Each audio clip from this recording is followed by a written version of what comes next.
आपने बार बार सुना होगा कि सरकार बड़े पीर रमजान शरीफ में, जब पहला रमजान शरीफ है ना, तो रोजा रख ले रहे हैं। जिंदगी का पहला महीना है, गौसे पाक क्या कर रहे हैं?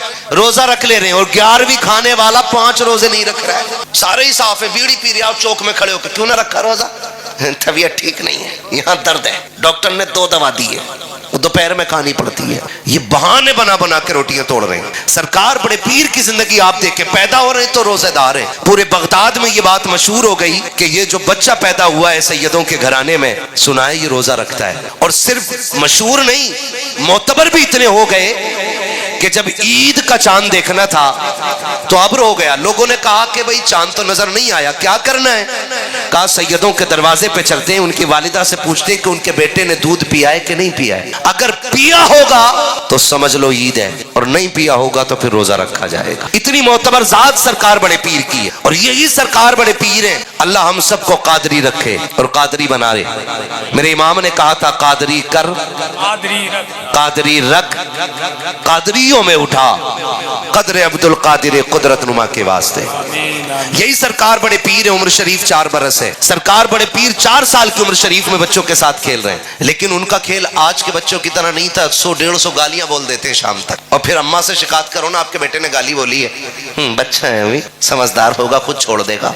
जैसी समझदार होता डायरेक्ट अम्मा को गाली बोल, और जब अम्मा को गाली बोलता तो अब्बा मुस्कुराता, देखा वो अब्बा भी नहीं डांट रहा है। और जब अब्बा नहीं डांटा फिर और बड़ा हुआ तो अब्बा को गाली। ये ख्याल रखिएगा जो मैं बात बता रहा हूं, अगर बेटा माँ के खिलाफ बोले तो बाप ना सुने, और बाप के खिलाफ बोले तो माँ को बाप के खिलाफ बेटे को बोलना नहीं देना चाहिए। इससे आपका पल्ला भारी नहीं होगा, पल्ला हल्का हो जाए। ये एक बहुत बड़ी बला चल गई है आज। जो औलाद बेटों के खिलाफ, बेटे आज जो माँ बाप के खिलाफ है ना, वो कहीं ना कहीं इन्हीं हरकतों का नतीजा है। माएँ बहनें बैठी हैं, इनसे कहूंगा कभी भी अपने शोहर की बुराई अपने बच्चों के सामने ना करें, इसलिए कि बच्चों का मैलान ज्यादा तरफ माँ की तरफ होता है, और बच्चे ऑटोमेटिकली माँ के पाले में जाते, माँ की तरफ जाते हैं। क्यों? क्योंकि वो ज्यादा वक्त माँ के साथ गुजार। और माओ, गुजारिश है आपसे, आपका बेटा कमाने लग जाए तो शोहर से दस्तबरदार ना होना। ये मत सोचना कि शोहर बूढ़ा हो गया है, अब पैसे तो बेटा कमा रहा है, फिर जाके बेटों से कहती है तुम्हारे बाप ने पूरी जिंदगी कभी मुझे सुख नहीं दिया है, तुम्हारे बाप ने मुझे इतना सताया, तुम क्या जानो बेटे, तुम तो इतने इतने छोटे थे, इसने मुझे थप्पड़ से मारा था, इसने मुझे लाठी से मारा था, ये मुझे मैके छोड़ आया था, ये मुझे बुला के नहीं लाया था। जब तुम इस तरह से बच्चों की रगों में जहर घोलती हो तो वो बच्चे नहीं रह जाते, बाप के दुश्मन बन जाया करते हैं। और याद रखिएगा, जो औलाद बाप की नहीं हो सकती है वो कभी आपकी भी नहीं हो सकती है। अगर आपको ये लगता है कि बच्चों की तरफदारी करोगी, बाप का दुश्मन बना करके उनकी कमाई रख लोगी, तो जिंदगी सुख में गुजर जाएगी। अल्लाह की इज्जत की कसम खा के कहता हूँ, बेटे अगर 8 भी है तो 8 बेटे अगर करोड़पति भी है, तुझे वो सुख नहीं दे सकते हैं जो एक गरीब शोहर तुझे सुख दे सकता है। इसलिए कि तेरे दुपट्टे की बहार है, बेटों की मुस्कुराहट से नहीं है, शोहर की सांसों से है, तेरे कलाइयों की चूड़ियों की खनखनाहट बेटों की दौलत से नहीं है, बल्कि शोहर के दम से है। माओ की हुकूमतें तब तक चलती है जब तक शोहर का साया सर के ऊपर कायम रहता है।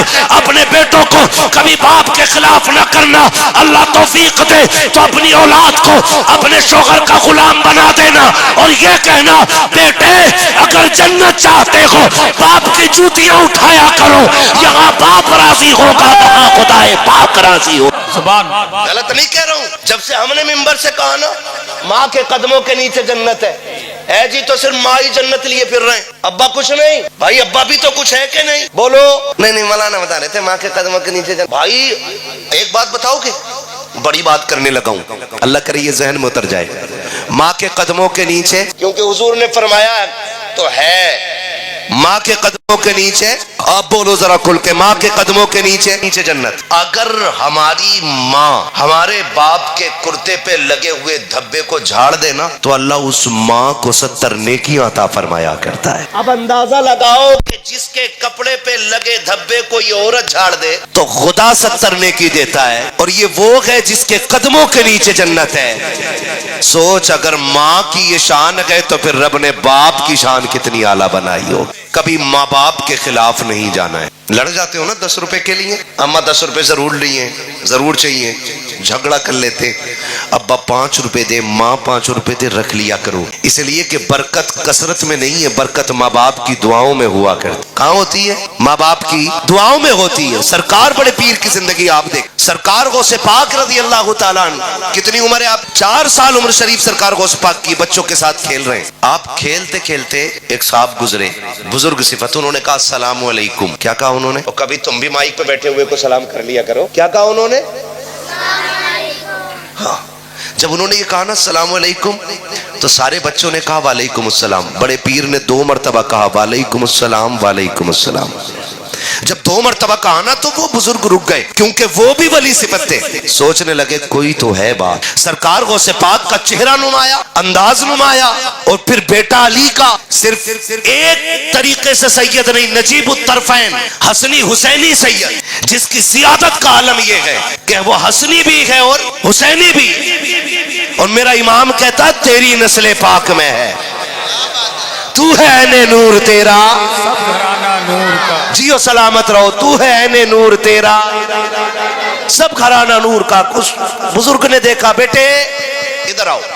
وہ سے پاک آگے, کیا بات ہے بابا, کیا نام ہے تمہارا؟ کہا عبد القادر. میں نے سلام 1 مرتبہ کیا تھا, جواب 2 بار کیوں دیا؟ آپ نے یوں دیکھا, فرمانے لگے آپ جائیے نا, جواب مل گیا, آپ جائیے. انہوں نے ہاتھ پکڑ لیا, کہا نہیں وجہ بتاؤ, 2 مرتبہ جواب کیوں دیا؟ میرے بڑے پیر مسکرا کے کہتے ہیں بابا ضد کیوں کرتے ہو, آپ نے سلام کیا, میں جواب دے چکا ہوں. کہا نہیں یہ بتاؤ 2 مرتبہ جواب کیوں دیا؟ سرکار بڑے پیر نے ہاتھ چھڑانے کی کوشش کی. انہوں نے کہا چھوڑوں گا تب تک نہیں جب تک بتا نہیں دو گے. تب بڑے پیر نے ہاتھ پکڑا کے اونچی سی جگہ پہ لا کے کھڑا کر کے کہا تھا بابا وہ سامنے والی بستی نظر آ رہی ہے کہ نہیں؟ کہا ہاں بیٹے دکھائی تو دے رہی ہے. کہا وہ سامنے دروازہ دیکھ رکھے ہو؟ کہا ہاں. کہا وہ کس کا دروازہ ہے؟ کہا سیدوں کا دروازہ ہے. کہا یاد ہے آج سے 4 سال پہلے اس بستی سے آپ گزرے تھے؟ کہا ہاں یاد ہے. آپ نے اس دروازے پہ سلام کیا تھا کہ نہیں کیا تھا؟ کہا ہاں کیا تو تھا. کہا کیا سوچ کے سلام کیا تھا؟ کہا میں نے یہ سوچا تھا سیدوں کا دروازہ ہے, سلام کروں گا جواب مل جائے گا, برکتیں بھی مل جائیں گی, رحمتیں بھی مل جائیں گی. کہا پھر بتاؤ تو صحیح جواب ملا تھا کہ نہیں ملا تھا؟ کہا جواب تو نہیں آیا تھا. کہا جانتے ہو جواب کیوں نہیں ملا؟ کہا بیٹے یہ تو نہیں معلوم ہے, سرکار بڑے پیر کہتے ہیں اس لیے جواب نہیں ملا تھا کہ اس وقت گھر کے اندر کوئی مرد موجود نہ تھا, صرف میری ماں موجود تھی. اس بزرگ نے سرکار غوث پاک کے چہرے کو دیکھا اور دیکھ کر کے کہا تھا یہ بات تو سمجھ میں آ رہی ہے کہ 4 سال پہلے آیا تھا, لیکن تمہیں یہ کیسے پتا ہے کہ 4 سال پہلے میں آیا تھا؟ بڑے پیر نے کہا تھا جب تم آئے تھے اور تم نے سلام کیا تھا, عبد القادر اس وقت ماں کے شکم کے اندر موجود تھا, اور جب تم نے سلام کیا تھا میں نے تمہارا سلام سن بھی لیا تھا. اگر چاہتا تو جواب دے دیتا, لیکن ماں کے ڈر کے خوف سے میں نے جواب نہیں دیا تھا. بڑے پیر کہتے بابا جی سنو, سید اپنے اوپر کسی کا احسان باقی نہیں رکھتے ہیں. ایک جواب آج کا دیا ہے, ایک جواب دے کر کے 4 سال پہلے کا عبد القادر نے قرضہ اتار دیا.